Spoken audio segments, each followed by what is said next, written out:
ಜೈ ಭೀಮ್ ಯುವ ಸಂಘದ ವತಿಯಿಂದ ಹಾಗೂ BR ಅಂಬೇಡ್ಕರ್ ಉತ್ತರ ಕರ್ನಾಟಕ ಆಟೋ ರಿಕ್ಷಾ ಚಾಲಕರ ವತಿಯಿಂದ 69ನೇಯ ಡಾಕ್ಟರ್ ಬಾಬಾ ಸಾಹೇಬ್ ಅಂಬೇಡ್ಕರ್ ಅವರ ಪರಿನಿರ್ವಾಣದಂದು ಬಾಬಾ ಸಾಹೇಬ್ ಅಂಬೇಡ್ಕರ್ ಅವರ ಪಾದ ಪದ್ಮಗಳಿಗೆ ಶತಕೋಟಿ ನಮಸ್ಕಾರಗಳನ್ನು ಸಲ್ಲಿಸ್ತಾ,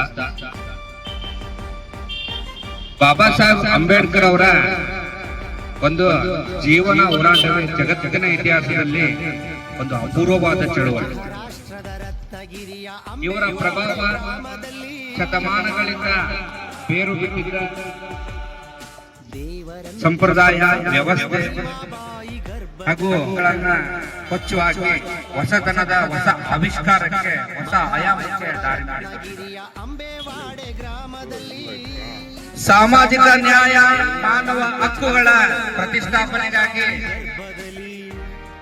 ಜೀವ ಇರುವವರೆಗೂ ದನಿವಿಲ್ಲದೆ ಹೋರಾಟ ನಡೆಸಿ ಶಾಶ್ವತವಾದ ಚಿರನಿದ್ರೆಗೆ ಜಾರಿ ನಡೆಸಿದ 6/12/1950. ಜಗತ್ತಿನ ಇತಿಹಾಸವನ್ನ ನಾವು ಗಮನಿಸಿದ್ರೆ ರಾಜ ಮಹಾರಾಜರು, ಗಣ್ಯ ವ್ಯಕ್ತಿಗಳು, ಅಸಂಖ್ಯಾತ ವ್ಯಕ್ತಿಗಳು ತಮ್ಮ ಕುಟುಂಬದ ಸದಸ್ಯರ ಮಧ್ಯ ನಾವು ಪ್ರಾಣ ಬಿಡುವುದನ್ನು, ಆದರೆ ತನ್ನ ಪ್ರಾಣಕ್ಕಿಂತಲೂ ಹೆಚ್ಚಾಗಿ ಪ್ರೀತಿಸುತ್ತಿದ್ದ ಪುಸ್ತಕಗಳ ಮಧ್ಯೆ ಪ್ರಾಣ ಬಿಟ್ಟಂತ ಜಗತ್ತಿನ ಏಕೈಕ ವ್ಯಕ್ತಿ ಅಂದ್ರೆ ಜ್ಞಾನ ಭಂಡಾರದ ದೊರೆ, ಜ್ಞಾನ ಭಂಡಾರದ ದೊರೆ, ಸಂವಿಧಾನ ಶಿಲ್ಪಿ, ಬೌದ್ಧಿಸತ್ವ ಡಾಕ್ಟರ್ ಬಾಬಾ ಸಾಹೇಬ್ ಅಂಬೇಡ್ಕರ್. ಬಾಬಾ ಸಾಹೇಬ್ ಅಂಬೇಡ್ಕರ್ ಅವರ ಪಾರ್ಥಿವ ಶರೀರವನ್ನ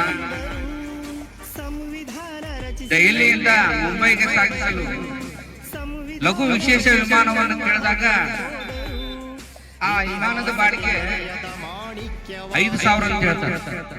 ಆಗ ಬಾಬಾ ಸಾಹೇಬ್ ಅಂಬೇಡ್ಕರ್ ಅವರ ಮನೆಯೆಲ್ಲ ಹುಡುಕಾಡಿಕೊಂಡು ಕೇವಲ ಸಿಗೋದು ಮಾತ್ರ 300 ರೂಪಾಯಿ. ಮಾಜಿ ಕಾನೂನು ಸಚಿವರು ಏನೆಲ್ಲ ಮಾಡಬಹುದು, ಎಷ್ಟೆಲ್ಲ ಆಸ್ತಿ ಗಳಿಸಬಹುದಾಗಿತ್ತು, ಆದ್ರೆ ಅವರ ಮನೆ ಹುಡುಕಾಡಿದ ಬರೀ. ಆಗ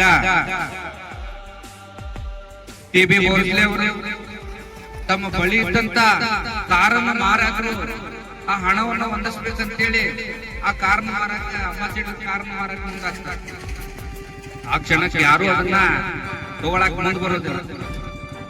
ಆಗ ವಿಮಾನಯಾನ ಸಚಿವರಿಗೆ ಒಂದು ರಿಕ್ವೆಸ್ಟ್ ಮಾಡ್ಕೊಂಡು ಆ ಇಲ್ಲಿದ್ದಂತ 300 ರೂಪಾಯಿನ ಅಡ್ವಾನ್ಸ್ ಆಗಿ ಕೊಟ್ಟ ಮುಂಬೈಯಲ್ಲಿ ಹಣವನ್ನು ಕೊಟ್ಟಿದ್ದಾರಂತಂದ್ರೆ BK ಗಾಯಕ್ವಾಡ್, ಬಾಬಾ ಸಾಹೇಬ್ ಅಂಬೇಡ್ಕರ್ ಅವರ ನಿಕಟ ವರ್ತಿಗಳಾದಂತ BK ಗಾಯಕ್ವಾಡ್ ಈ ಹಣವನ್ನ ಯಾರನ್ನ ಪಾವತಿಸಬೇಕಾಗಿತ್ತು? ಹಾಗೆಲ್ಲ ಕೇಂದ್ರ ಸರ್ಕಾರ, ನೆಹರು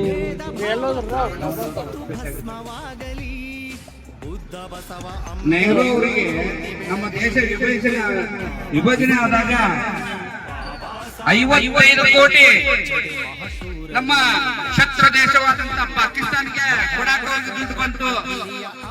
ಕೇವಲ 5,000 ನಮ್ಮ ದೇಶಕ್ಕಾಗಿ ಸಂವಿಧಾನ ಮಾಡಿದಂತ ಅಂತ ಮಹಾನ್ ವ್ಯಕ್ತಿ ಅವ್ರಿಗೆ 5,000 ರೂಪಾಯಿ ಕೊಡ್ಲಿಕ್ಕೆ ದುಡ್ಡು. ಇನ್ನೊಂದು ವಿಪರ್ಯಾಸ ಅಂತಂದ್ರೆ ಬಾಬಾ ಸಾಹೇಬ್ ಅಂಬೇಡ್ಕರ್ ಅವರು ಪರಿನಿರ್ವಾಣವನ್ನು 35 ವರ್ಷಗಳಾದ ಬಳಿಕ ಬಾಬಾ ಸಾಹೇಬ್ರನ್ನ ಅರ್ಥ ಮಾಡಿಕೊಂಡು, ಅವರ ಮೌಲ್ಯಗಳನ್ನ ಅರ್ಥ ಮಾಡಿಕೊಂಡು ಭಾರತ ರತ್ನ ಅಂತ ಪ್ರಶಸ್ತಿಯನ್ನು ಕೊಡ್ತಾರೆ. ಅದು ನಮ್ಮ ಭಾರತ ತತ್ವದ್ಮೇಲೆ ಇದಾಗಲ್ಲ. ಅದೇ ಕೊಲಂಬಿಯಾ ವಿಶ್ವವಿದ್ಯಾಲಯ ಬಾಬಾ ಸಾಹೇಬ್ ಅಂಬೇಡ್ಕರ್ ಅವರು ಬದುಕಿರುವಾಗಲೇ ಭಾರತ ರತ್ನ ಅಂತ ಪ್ರಶಸ್ತಿ ಕೊಡ್ತಾರೆ. ಅದಕ್ಕಾಗಿ ನಾವ್ ಹೇಳೋದಿಷ್ಟ, ಬಾಬಾ ಸಾಹೇಬ್ ಅಂಬೇಡ್ಕರ್ ಅವರ ದಲಿತ ಸೂರ್ಯ ಅಲ್ಲ, ಇಡೀ ಸಕಲ ಜೀವರಾಶಿಗಳ ಒಡೆಯ ಅಂತ ಇಷ್ಟಪಟ್ಟು ಅವರ ಸಂವಿಧಾನ ಎಲ್ಲರಿಗೂ ಬರ್ದಾರ. ಪ್ರತಿಯೊಬ್ಬ ಮನುಷ್ಯ ಈ ಜಗತ್ತಿನಲ್ಲಿ ಯಾರ್ಯಾರು ಬದುಕ್ತಾ ಇದಾರ ಎಲ್ಲರಿಗೂ ಎಲ್ಲರೂ ಸರಿಯಾಗಿ ಬದುಕಬೇಕಂತ ಒಬ್ಬ ಕಟ್ಟ ಕಡೆ ವ್ಯಕ್ತಿಗೂ ಸಹ ಸಂವಿಧಾನದಲ್ಲಿ ಒಂದು ನ್ಯಾಯ ಸಿಗುತ್ತೆ ಅಂತ ಬರ್ತಾರೆ. ಅಷ್ಟು ಅವಮಾನ ಮಾಡಿದ್ರು ಸಹ ಅವರು ತಿಳಿಯೊಳಗೆ ಇಟ್ಕೊಳ್ಳಿಲ್ಲ. ಎಲ್ಲರಿಗೂ ನ್ಯಾಯ ಸಿಗುತ್ತೆ ಅಂತ ಬರ್ತಾರೆ. ಅಂತ ವ್ಯಕ್ತಿನ ನಮ್ಮ ಹಿರಿಯರು ಏನ್ ತಿಳ್ಕೊಂಡ್ ಬಿಟ್ಟಿದ್ದಾರೆ ಅಂತಂದ್ರೆ ದಲಿತರ ಸೂರ್ಯ, ದಲಿತರ ನಾಯಕ ಅಂತೇಳಿ ನಾವು ಹೇಳ್ಕೊಂಬರ ಅದು ಅದನ್ನ ಬಿಡಬೇಕು ಮುಂದಿನ ಜನ್ಮ ಅಂತ. ಇದೆಲ್ಲ ಷಡ್ಯಂತರ ನಡೆದಿದೆ. ಬಾಬಾ ಸಾಹೇಬ್ ಅಂಬೇಡ್ಕರ್ ಅವರು ಅಂತಂದ್ರೆ ಇವ ದಲಿತ,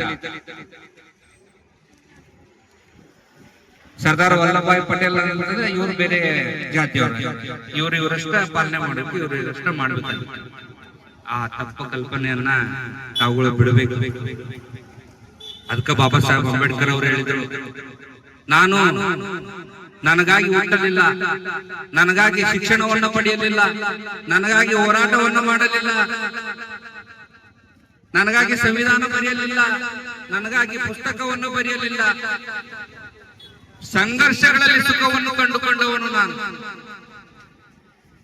ದೇಶ ವಿದೇಶಗಳಿಂದ ನನ್ನ ದೇಶಕ್ಕಾಗಿ, ನನ್ನ ಜನರಿಗಾಗಿ ಓಡೋಡಿಕೊಂಡವನು ನಾನು. ನನಗೆ ಕೇವಲ ನಿಮ್ಮದೇ ಯೋಚನೆ, ನನ್ನ ಜನ, ನನ್ನ ಜನ, ನನ್ನ ದೇಶ, ನನ್ನ ದೇಶ. ನಾನು ಮತ್ತೆ ಮತ್ತೆ ಹುಟ್ಟಿ ಬರುತ್ತಲೇ ಇರುತ್ತೇನೆ ನಿಮ್ಮ ಅಧ್ಯಯನಗಳಲ್ಲಿ, ನಿಮ್ಮ ಚಿಂತನೆಗಳಲ್ಲಿ ಅಂತ ಡಾಕ್ಟರ್ ಬಾಬಾ ಸಾಹೇಬ್ ಅಂಬೇಡ್ಕರ್ ಅವರು ಹೇಳಿದ್ರು ಅಂತ ಹೇಳ್ತಾ ನನ್ನ ಎರಡು ಮಾತಿಗೆ ವಿರಾಮ ನೀಡ್ತಾ ಇದ್ದೇವೆ. ಜೈ ಜೈ.